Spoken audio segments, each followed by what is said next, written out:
Lauryn, welcome to the show. I just told everyone a little bit about your fancy pants achievements, but every story has a beginning. So why don't you just start by introducing little Ryan to us? Tell us about where it all started, where you're from, how you grew up. Yeah, go for it.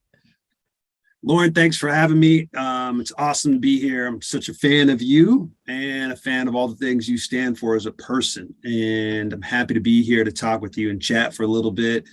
And I'm happy to talk about little Ryan. We can go back in the day and flashback for sure. It depends on where we start, but I think about the first time that I got exposed to thinking about money was probably from my grandfather. And my grandfather, my mother's dad, came from a family of entrepreneurs. My great grandfather started restaurants. My grandfather ran those restaurants, and then the rest of the family had to work in the restaurant business for a little while. But my grandfather was very thoughtful with what he spent his money on. He was very deliberate with how he saved his money and spent his money.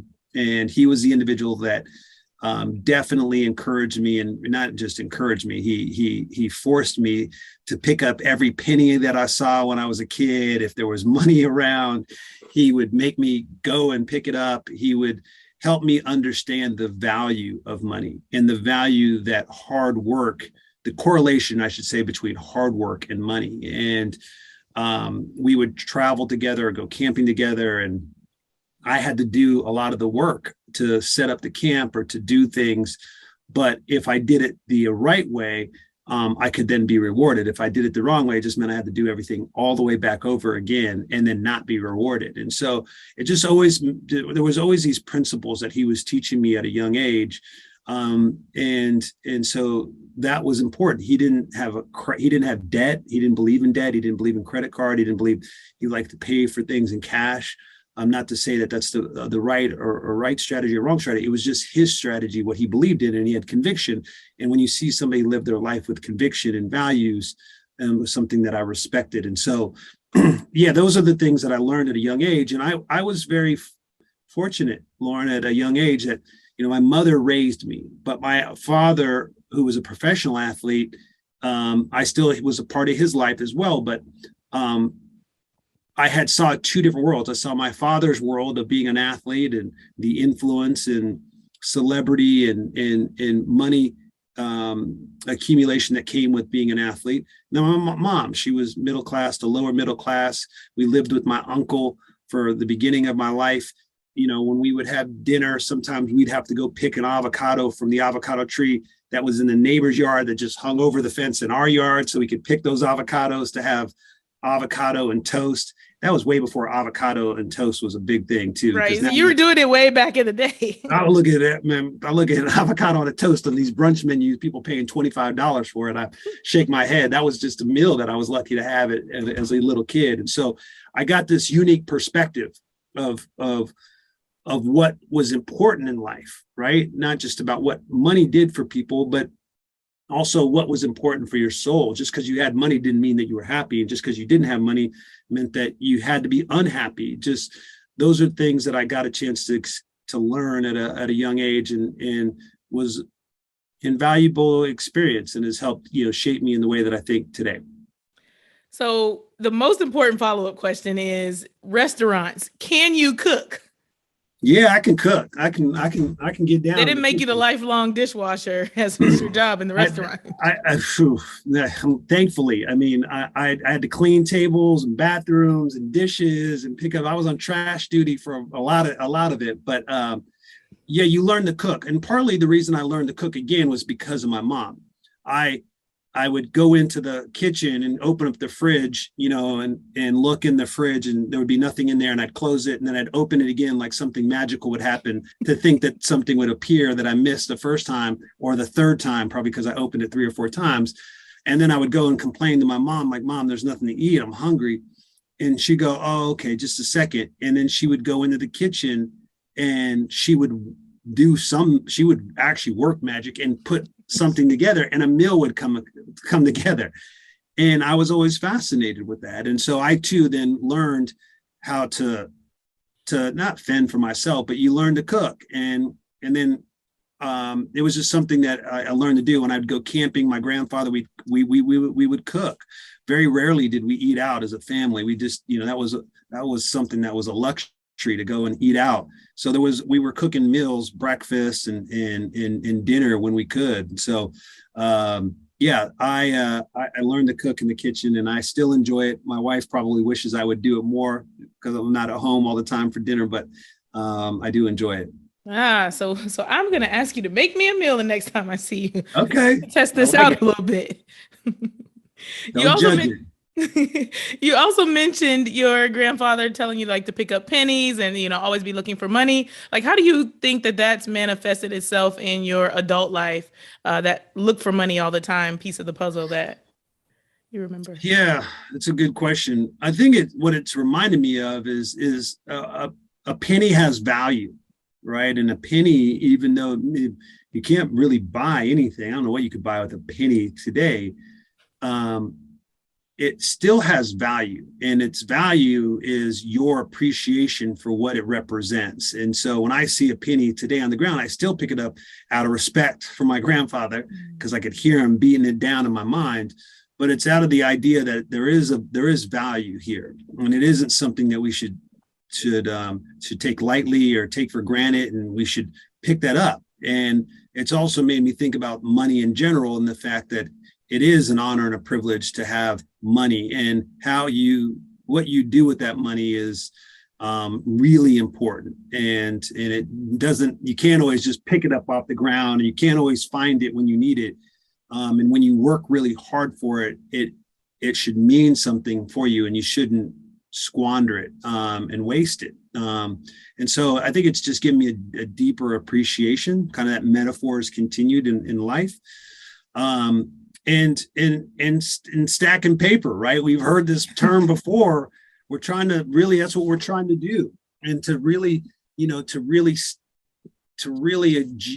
create wealth for oneself or one family or one's legacy. It starts with saving. It seems like a simple principle that actually has probably been watered down and beaten into all of our minds for so long that to actually put it into practice, it's hard to do, but it's really where it starts. And so as soon as you start to either find pennies or create an income, the first thing you have to do is figure out how to save it and start putting it away and start stacking it away, so that then the actual system itself can start working in your favor. And so those are things that I continue to find ways to think, or things I continue to try to think about. I love that advice of, no amount is too small. And so in order, there's a saying like, to whom much is given, much is required. In order to be able to know what to do when you have a lot, you have to know what to do when you have a little. And to kind of poo-poo on those pennies is one of the things I think a lot of people kind of like, it's just a penny, but 100 pennies equal $1, $100, like, and so on and so forth, sort of deals. We talked about this. Preach it around here. We talk about money. It's right. It's true. Too much is given, much is required. And the reality is, it's imperative for all of us to not take for granted the littlest things, because he who can be faithful with the little can be faithful with a lot. I love it. I love it. That's a word for you right there. So you mentioned the restaurant business and kind of having to do things there. I don't know if that was like the chore. What would you consider like your first job? Oh, 100%. I know my first job where I got a paycheck. I competed. I sold shoes in the mall and I got after it because the other salesmen in there was a manager, and there was three of us that worked in this shoe store. One of the other young salesmen was a quarterback for the rival high school, and I played quarterback in high school. And so when we got into work, we competed. I was not going to let him sell more shoes than I was. What kind of shoe place was this though? Like fancy shoes? This was Foot Action. So, Foot Locker, Foot Action. It was Foot Action. And I was slinging shoes. And yeah, it was a lot of fun. I think my paycheck, I was getting $4.25 an hour. And I remember getting a raise like, whoo, $4.75 an hour. Making money over here. Rich, y'all. Rich. I'm making money. And similar to restaurant business, similar in that business, similar to almost all businesses. There's a money component, no doubt. There's a transaction component in business. There's an exchange, there's a transaction. But I learned through that experience, the magic happen is when you can make it relational. When you could create a relationship or a human connection and move beyond the transaction is actually when you could sell more shoes, or you could connect with that person on a deeper level. They would come back, they would remember you, or they would recommend a friend. Oh, you got to go see Ryan. He'll take care of you. There was something about those jobs that, early on, it taught me about serving people and putting people first. And, there was a lot of good stories that I learned from that. I do know that there was a point, though, that I said, I'm never going to work in a job where I have to stand on my feet for this long. I just can't stand for this long. I mean, you couldn't sit down for, 8 hours straight. You're just sitting there on your feet. And again, there's people that do that for, doctors and nurses and all kinds of jobs. You do that. I just was like, that is not something that I felt I wanted for my future either. It was like, I gotta figure out a next job. You didn't realize how it was playing into your overall life story. It was making you more athletic by having to stand up versus working that core. I was working core early on. Exactly. Getting stronger. It was part of my routine for sure. But I do think that probably the, slanging shoes, like you mentioned, talk about relational. Like, I know one of the pieces of the puzzle of people I've met that, we've met through, or I've met through you actually, is like, Ryan is the relationship man. So it is something you mentioned, from way back in high school, but it seems like it's played itself into your life and lended itself very well to what you're doing now, and understanding that relationships are the key to kind of unlocking doors. It is partly too, is you oftentimes, at least in my own life, you do for others what you probably want others to do for you. And in my life growing up, I grew up in a split household. I have 5 sisters and a brother. They're amazing, but they're my half brothers and half sisters. I always felt like an outsider, whether in school or in sports. And so I always felt like I had to earn it myself. But I'll never forget the men and women over the course of my life that brought value to me, right? Whether a coach or a parent that gave me a ride, or even my own family at times that would sacrifice to do something for me.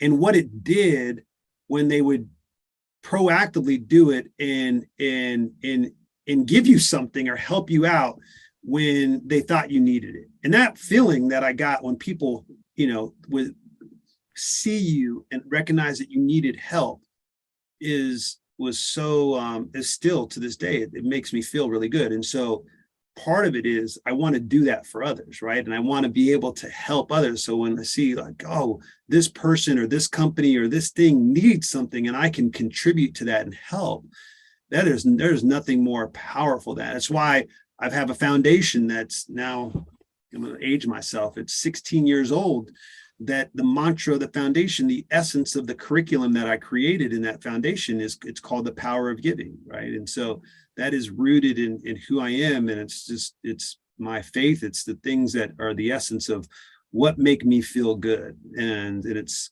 finding ways to bring value to others. And there's so many different ways to be able to give to people. So, they say Agreed. Time, talent, and treasure is kind of like one of the sayings out there, but it sounds doing like you a said podcast, all kinds. It is. This is my labor of love. You're right. I want to share as much with people as I can. How can we spread the word about what is going on in people's financial lives, and how can we make this a more normal conversation to be having? Because money is that taboo topic. So yeah, you're exactly right. It is a taboo topic. And I think that's one of the things and why I love what you're doing and why it's important, because you recognize it and you realize, like, wait a minute, if it's taboo in my life and my circles and the people that I'm around, it's probably beyond that, right? And the reality is it's true. We don't talk about money a lot, especially in our communities. We oftentimes don't talk about it because psychologically we're being vulnerable, and we might have to explain to people what we really have, or maybe in our mind, what we really don't have, right? We live in a world where we want to There's a lot of pretenders, and people that are trying to keep up with the Joneses. And so this idea that I need to have a certain amount of money or understand what to do with money or be wise with my money, we sometimes we fake it, and it's unfortunate. And so the best thing we can do is not talk about it and not bring it up. But I do believe in my life, and a lot of the men and women that I know that understand the value of money and how to make money work, those conversations started early. They started around the dinner table. They started talking about the principles of money. All those things have been passed on. And you know this, Lauryn, you've been around a lot of successful people and you talk to a lot of amazing people. You know, success leaves clues. It's our job and our responsibility to understand what those clues are and learn them and adopt them into our own life. And I definitely think it's important, the conversations you're having with people about money. I took you off topic. I know I jumped around. I got you all over. Well, I was thinking about this, like success leaves clues, and I was going to go back to it. And I was like, so that's what we have an editor for.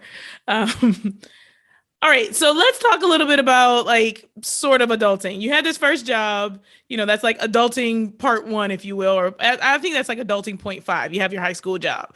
Then adulting part 2 is like you turn 18. They say you're a grown up and you like finish high school. What were you thinking was going to happen, like life after high school for you? What were the conversations being had about the possibilities and the opportunities available to you, and what actually ended up happening? Yeah, it's looking back, it's hard to imagine that at 18 years old that I had the wisdom or the knowledge or asked enough people for the right advice to make a decision that was going to impact me for the rest of my life.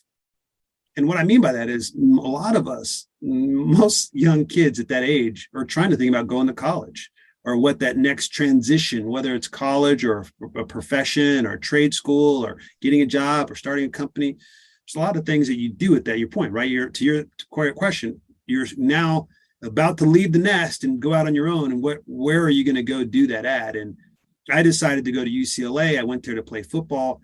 And looking back, in no way did I fully understand or appreciate at that time how important that decision was going to be for me for the rest of my life. Not only was it important for the things that I got to learn in my mind and the education and the topics that I got to study and the degree I got in economics and minored in political science, the community of friends and that the good man upstairs would conspire on my behalf to bring into my life, to put them in my life at the right time, to study with, to learn with, to do life with, to party with, to share with, and now build meaningful relationships that have been advisors and friends and mentors and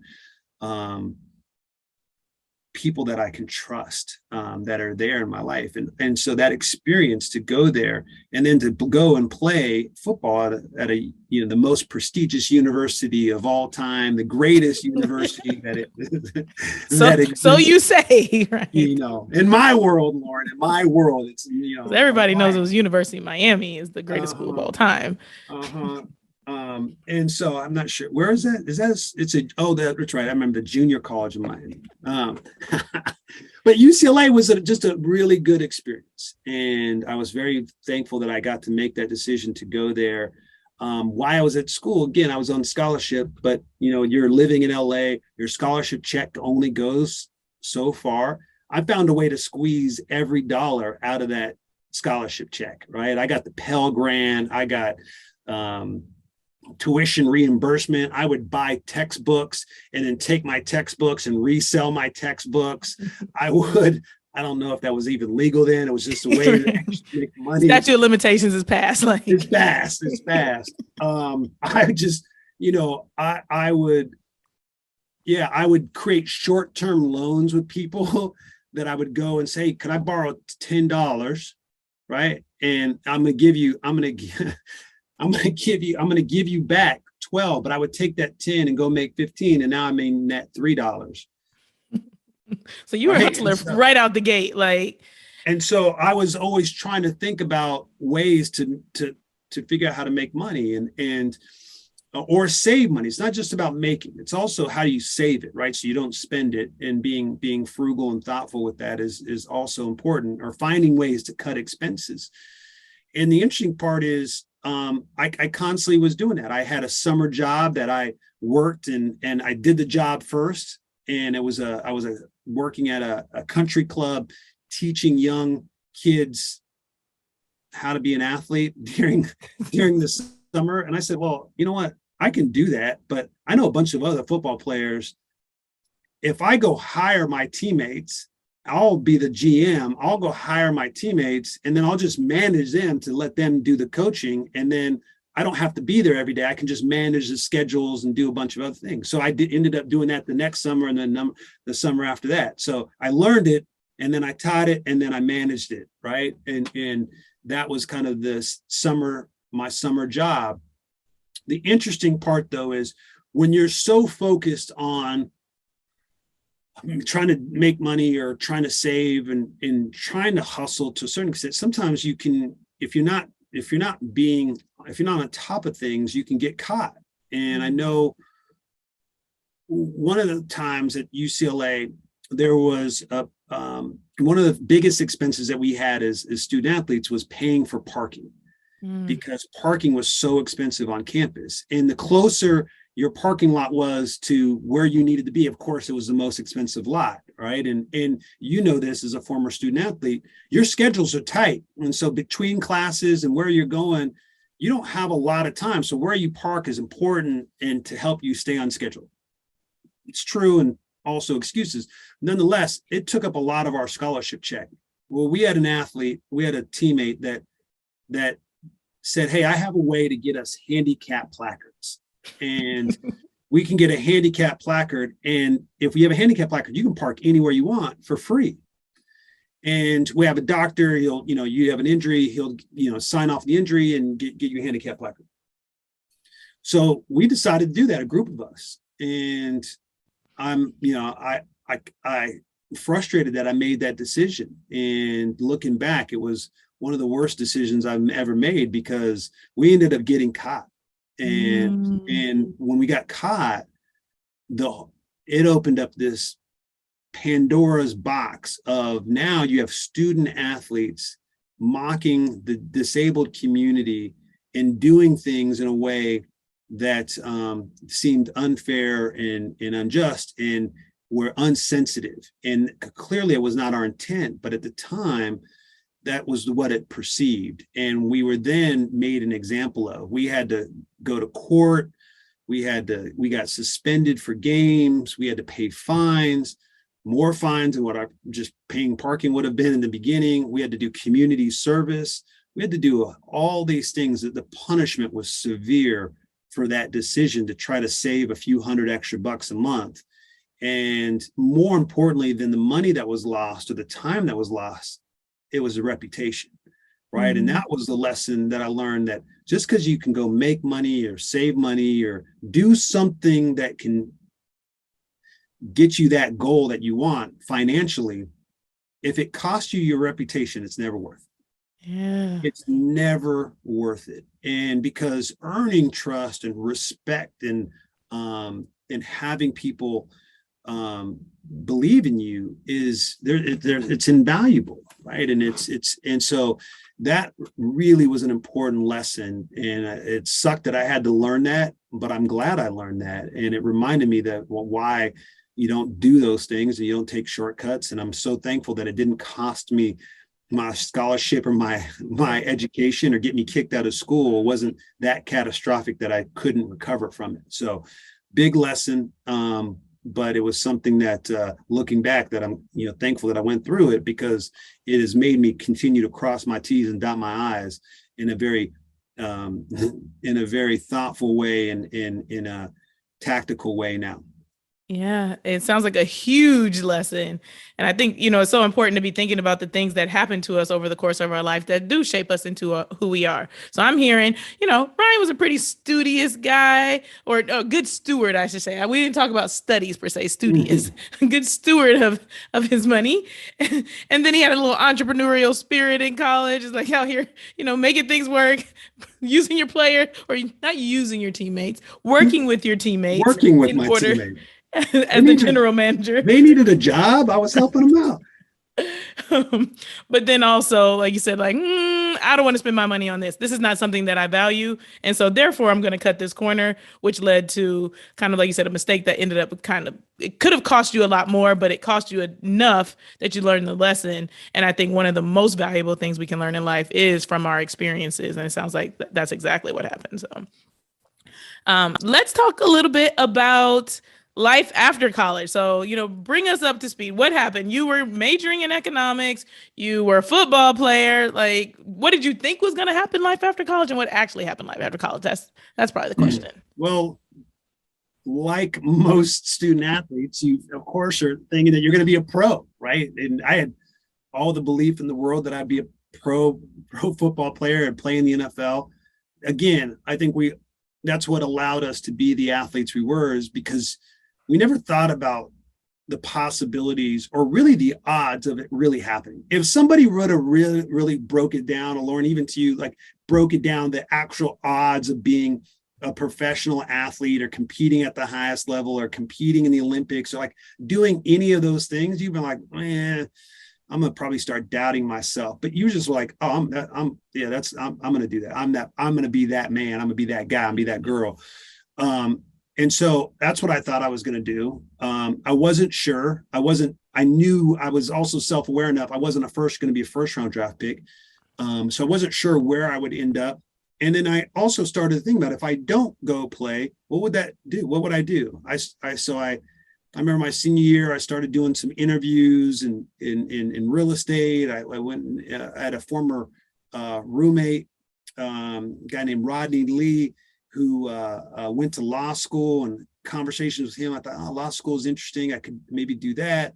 And so I was thinking about it, but again, my goal was to play in the NFL. Thankfully, that's what happened. It was what happened. I went to the NFL. My first year in the NFL, we won a Super Bowl, and then I played the next 7 years in the NFL. And so that was what my life was after college. But even within that,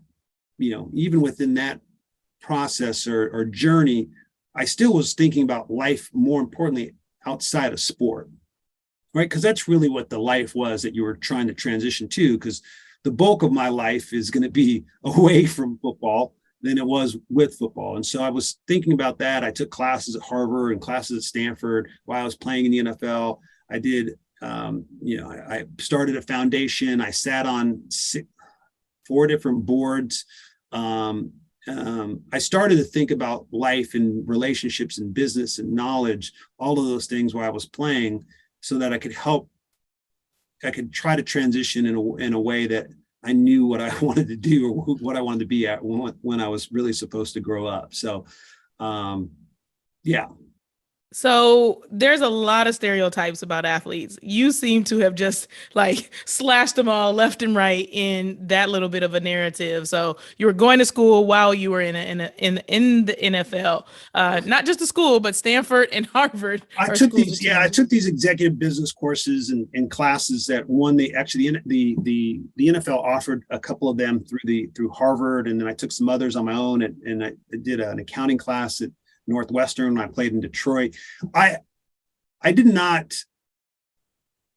care. Still don't care. I don't care that for the stereotypes that are put on athletes, and it frustrates me, especially in this as minority men and women, that we're looked at as less than in those worlds, and people forget that what we did and what we've done to compete at the highest level doesn't just take great God-given talent. That is one part of it, but there is a mental component that is extremely important to succeeding in sports that I think is transferable. That skill is transferable to the business world or anything else, and it is an advantage that we have, that we're wired that way, to have that ability to think in that capacity. So nevertheless, I fought against those stereotypes so much so, Lauryn. I remember my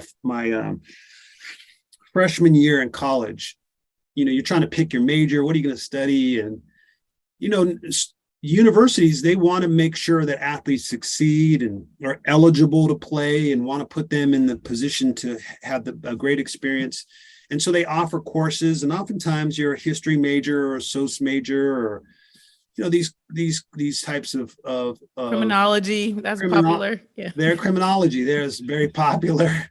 I said, what's the hardest major at UCLA?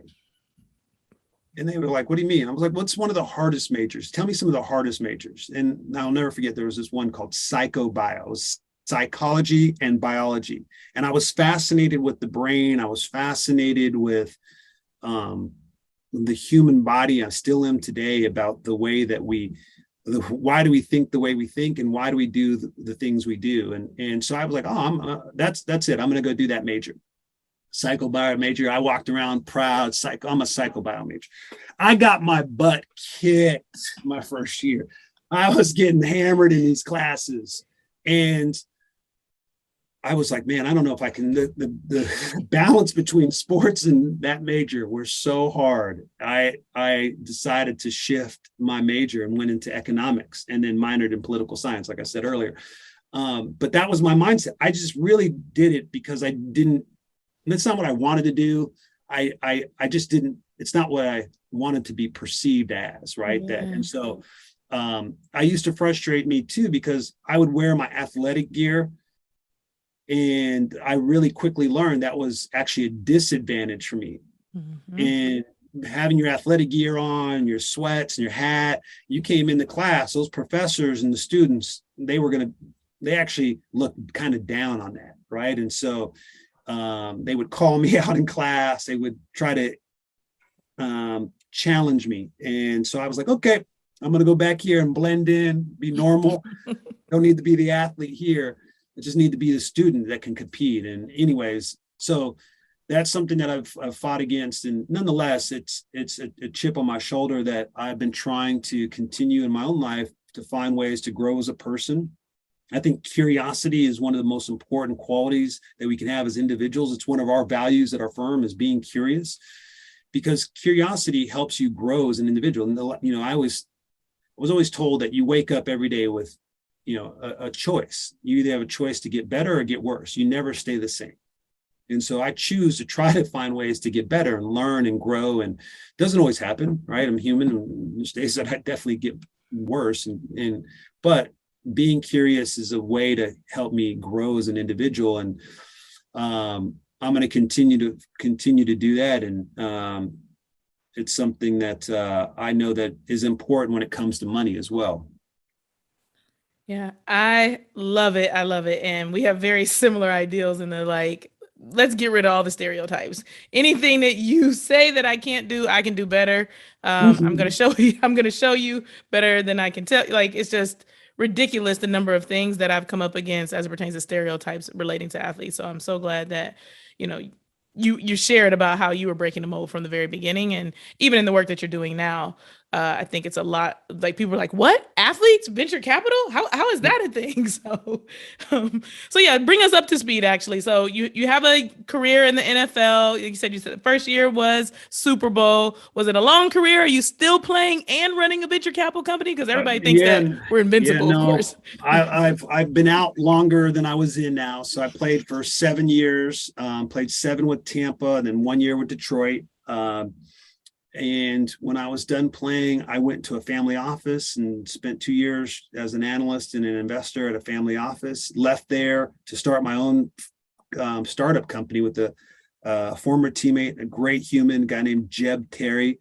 Jeb and I co-founded a business together, and we slaved away at building a company called Straightcast Media that ended up getting acquired by Fox Sports. Built that company for about 4 years, and it was a huge learning lesson. I did not enjoy not making money again, and going from an athlete to then kind of in this, or leaving the family office to then go into a startup world. We weren't really paying ourselves. We were so scrappy. We were not generating enough money to even really pay for ourselves. We had to be very scrappy in that sense. So on the weekends, because I was a single guy, I would moonlight and cover college football for Fox Sports.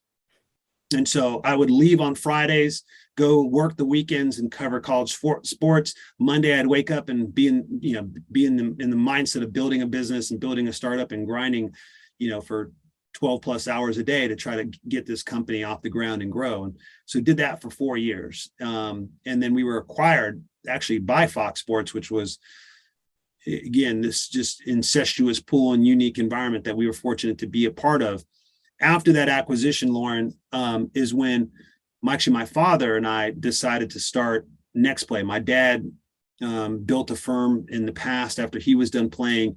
And so what I learned and what I saw from him, I knew he could help architect and be able to help me in this next endeavor. And so I started Next Play really with a simple mission. How do we give our community the ability to have a seat at the table, to invest, to learn and connect and engage with the best VCs and companies in the world? And that was a simple premise, partly because so many athletes in my community and people that I knew would come to me and go, hey, Ryan, you're in this world of tech. I'm investing in this company. I'm putting money in this business. I want to start this business. I want to do, what do you think? And it sucked, right? The vast majority of the deals and opportunities were average at best. And it was frustrating because the athlete just didn't have the resources or the team to help them understand, or that idea may actually sound like a really exciting idea, and it very well may have been, but they didn't know that there was 100 other people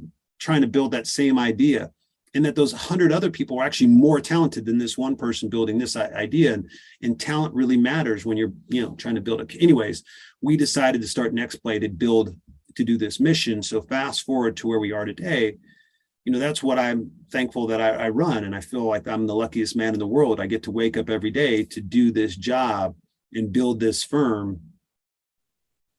That means a lot to me, that I feel called to, and feel very fortunate to be in the position that I'm in, because we're investing with the best VCs in the world. We're investing in some of the most amazing companies. We have over 150 athletes and influencers and amazing men and women. Thing I'm proud of is a lot of our investors, a majority of our investors are minority. They're new to the asset class.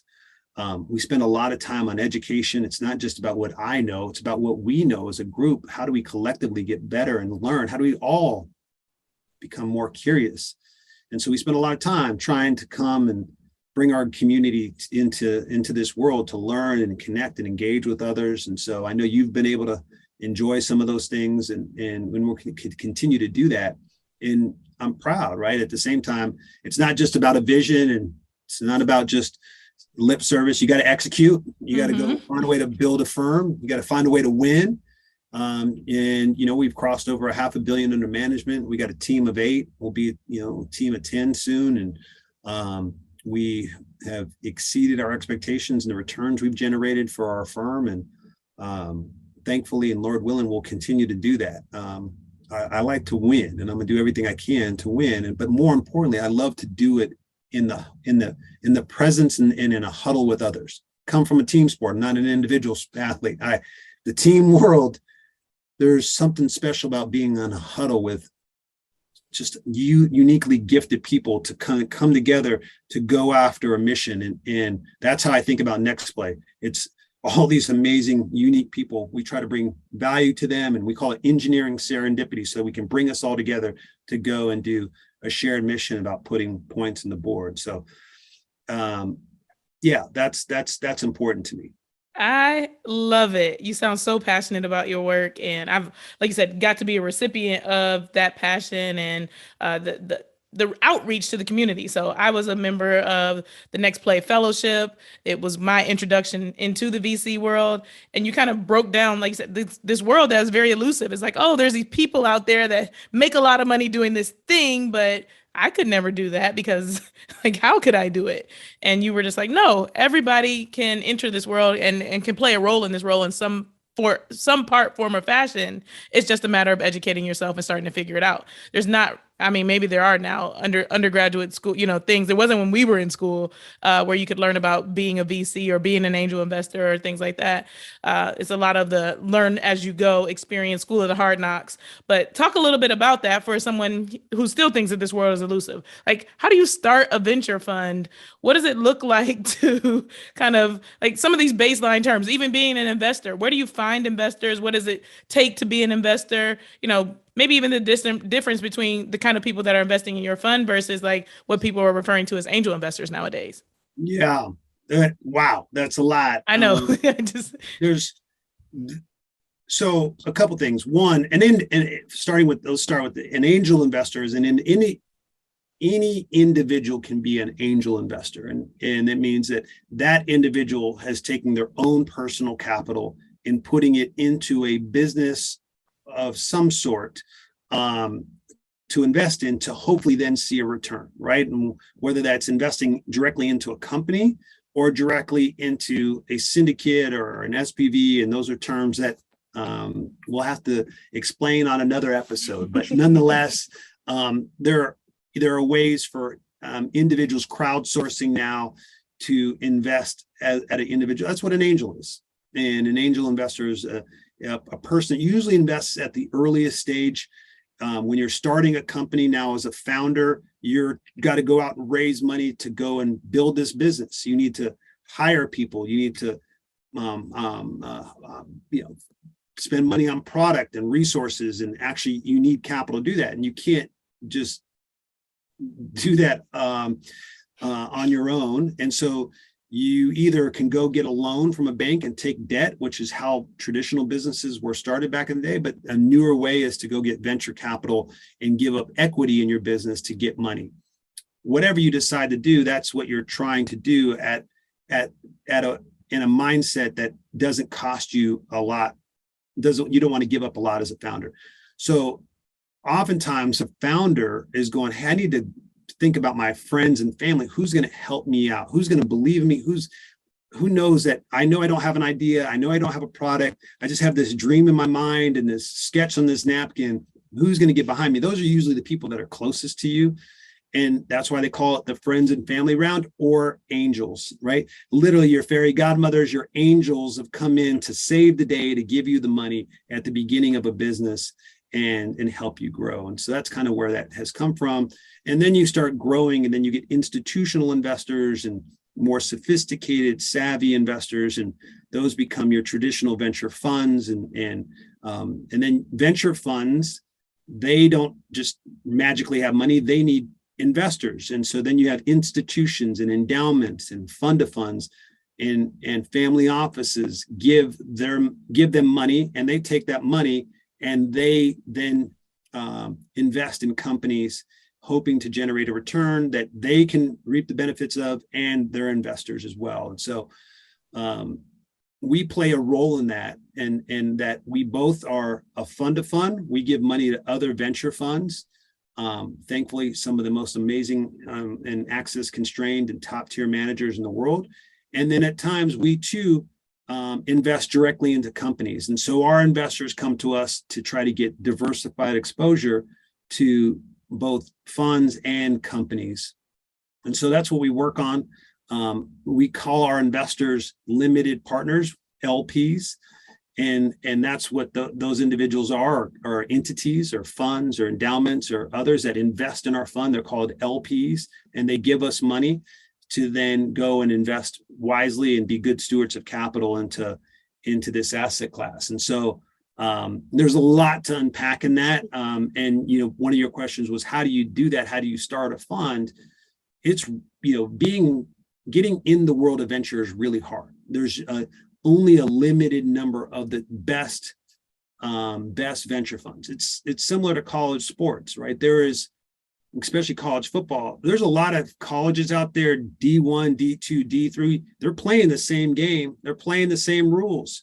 But there's only going to be a few teams every single year that are going to be in the national championship, right? And there's only certain universities that are uniquely more gifted and have more talent than all the others, playing the same exact game, but they're not playing at the same level. And there's a lot of venture funds, but to be in the elite ones, there's only a very small number that are the most talented. And I always say it's not, it's not that it has to be fair. There are just men and women that are better at what they do than others. And that's just the world we live in. They're just more talented, more gifted, better resource, better networked, and have better timing than others. And so we try to find our way. We try to find our way into rooms with those types of people that are proven winners and champions. But to get in that world, you have to immerse yourself for a long time and learn it and engage in it and connect in it and find ways to differentiate yourself by bringing value to others, through your knowledge, through your resource, to your time, energy, and effort to help people win. And if you can find ways to do that, then you can find ways to work in this industry. Yeah, I love it. That was a great rundown of how a That was business a lot. works. Like I said, I did ask you 5 questions at once, but you covered them. You covered them well. I What would tried. what would you say to someone who's listening and is more interested in, like, where do you start? What resources would you suggest for someone who's like, I do want to get more education about this? Yeah, it's another good question. So depending on where you are, there's probably nowadays a venture, an entrepreneurial ecosystem in your city that you live in. And you need to find that ecosystem. You need to find that community and get plugged into it, whether it's the accelerators or the universities or the entrepreneurship, leadership events or conferences. You need to start plugging into that. There's a lot of the top firms that are out there. Research them. You can Google them. You can find the top venture funds. And then once you find the top ones, you can find out who the partners are and the associates are and find out all the people that work in them. And then follow them. LinkedIn, find them on LinkedIn, find them on Twitter, find them on, and read their thoughts and listen to where are they showing up? What are they talking about? Find your way into connecting into that universe. There's communities on Reddit and Medium and others where you can start to really learn what's going on. You can start to understand what's happening in this asset class. And so I don't have I wish I had a specific roadmap, but there is no specific roadmap. That's what makes it, I guess, somewhat so elusive is there is no straight path to becoming or starting a venture fund or getting into one. That's why I indeed am so grateful and thankful that I get to wake up and do what I do and have, take great pride in it, because I know how it's an honor and a privilege to sit where I sit. And my job is to try to expose people to others so that they too can start to learn from others on ways to start to get engaged in this community. Yeah, and I think you hit the nail on the head. That's exactly like, what's the resources? You're like, there's these things that you can do, but ultimately it's like, be creative, be curious, and go out and start doing a thing. And I think that was the hardest thing for me as I got exposed to the VC world and all this different investing and venture capital, angel investing, etc. Was like, where's the playbook? Even as a track and field athlete, like, it's like, okay, I have to do this many reps, I have to do this, I have to do that. And then, afterward, I'm going to go and get in the ice bath. And that's just not how it works in this industry. So you have to continue to be curious. You have to build relationships and continue to just like figure out like, okay, here's the area where I'm currently educating myself. All right, I've learned as much as I can over there. Let me find a new little avenue. But there's no right or wrong answer into how to get into it. But it's not as hard, I think, as long as you're willing to, like you said, start cutting through the weeds and figuring out like, where are people hanging out in this space. And also, one thing I thought is like, you have to move to San Francisco. You got to be in the Bay Area. But that's also a myth that's been debunked for me, as there are people all over. You don't. But I will say this: you don't have to be in New York and be on Broadway to be in theater. You don't have to be in Hollywood to be an actor. You don't have to be in New York to be in the world of finance. But when you are there, it gives you a higher probability. And if you are there, you're probably doing it with the people that are the most talented in the industry. You don't have to be in Silicon Valley, no doubt.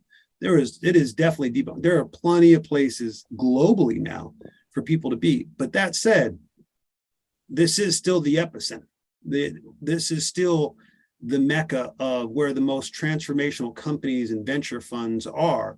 And though the world is getting bigger and the aperture is widening, there are plenty of other places for people to tap into. But I would not put it too far on the back burner, that you need to have some connectivity to HQ for sure. I feel like he's trying to convince me to move, but that's not happening. I'm trying, Lauryn. I'm just saying, I've been working on it for a while now. No, not happening. Not happening. All right. As we wrap this up, I like to do what I call the final sprint. So I'm going to rapid fire some questions at you, and you can answer however you see fit. Work? Yep. All right. You got $20 in your pocket right now. What do you spend it on? $23. $20. Oh, it's like 23 is such a specific number. Like, how do you spend the extra $3? $20. I am spending it on my son and probably taking him to do some type of experience, probably go have an ice cream together. Ooh, this is why I don't want to move to Bay Area, because ice cream costs $20. Like, worst advice you've ever received. Worst advice? Yes. I probably don't remember because it was the worst. The worst advice I have ever received was worst advice. I was waiting for her to make a move. And what I mean by that is I was more passive when it came to trying to engage in date women. I realized that I needed to be probably a little bit more proactive and be aggressive. Aggressive. I don't know, but that's quite the word. Just be proactive, not proactive passive. Is a nice word, right? Yes. Yeah. All right. So, what do you do for fun that doesn't cost anything?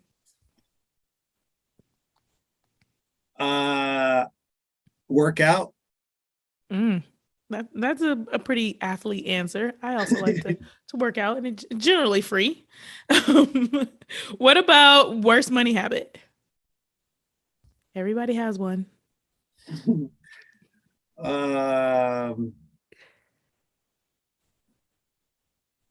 Worst money habit thing. I would say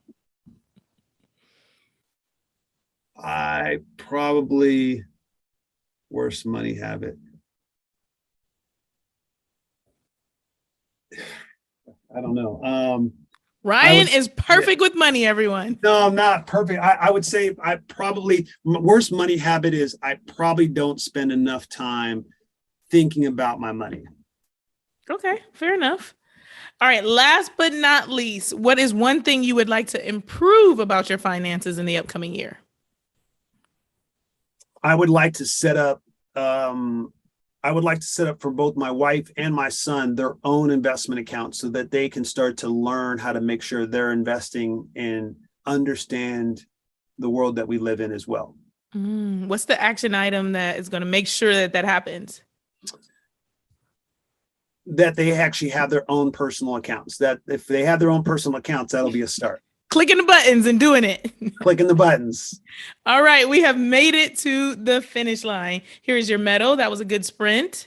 Worth listening. We like to give people, medals because we're Olympic sports. Yes, over here. So this is your time to shine. As you stand on the podium, shout yourself out. Tell us how we can support you, where we can find you, whatever you want to say. Go for it. Reach out to Lauryn. She's amazing. If she feels that you're worthy to connect with us, then I will trust her judgment and she will find a way to put us together. But more importantly, I really would, the most important thing that we can try to do to generate money is figure out how to help other people make money. Mm-hmm. The more that you can find ways to give and serve others, the more you're going to give back to yourself. And so there's nothing more important than that. I love it. Ryan, thank you so much for coming on the show today. Awesome. Thank you, Lauryn. Appreciate you.